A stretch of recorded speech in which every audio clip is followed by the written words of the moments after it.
How's it going, guys? This is Brett. And Erris.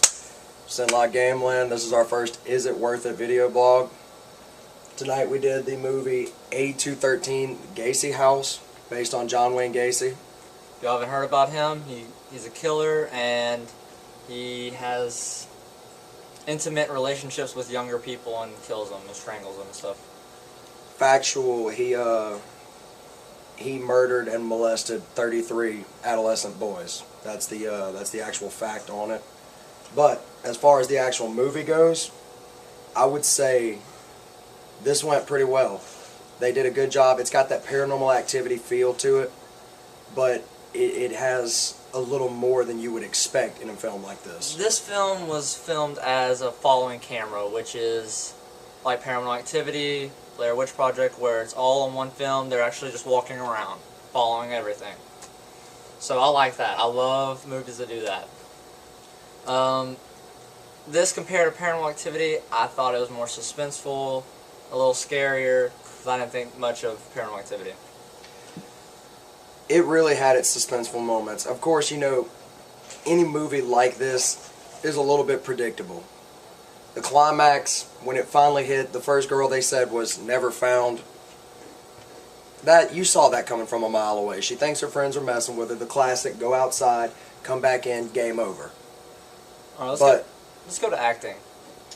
The acting, it was a little budget film, but I thought the acting was really good for this, because that takes some guts, because that's like realistic, and they pounded that hard. They really did. I can compliment the acting a lot. It was, just like he said, it was a budget film, but these guys, they pulled it off. They pulled it off. I felt what they were feeling. Like, I really believe they felt what they were doing. There was no blood, gore, or anything like that. Everything was pretty much kept silent. But basements, always basements. You get these and they filled that up great. The suspense in the basement, every time I felt like something was just about to jump out at me. That crawl space. Oh yeah. Every single time, man. That dude dropped cold. That dude dropped cold after coming in contact with Gacy, man. That was intense. And the one dude with the hypothermia and everything. But overall, it's a pretty decent movie. Plot, same as normal.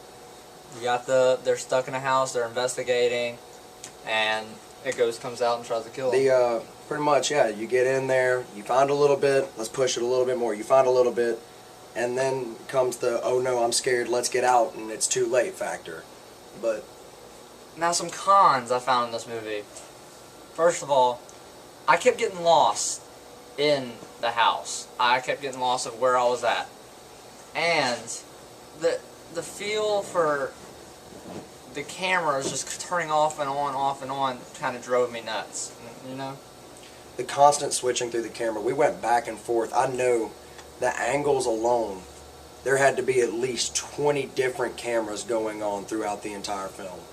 I mean, it was a whole lot of switching. Kind of hard to keep up with at some points. But what I do like, I'm going to stray from the con here just a little bit. I do like that they showed not too much emphasis, but enough to let you know that something was going to happen with the garden scene.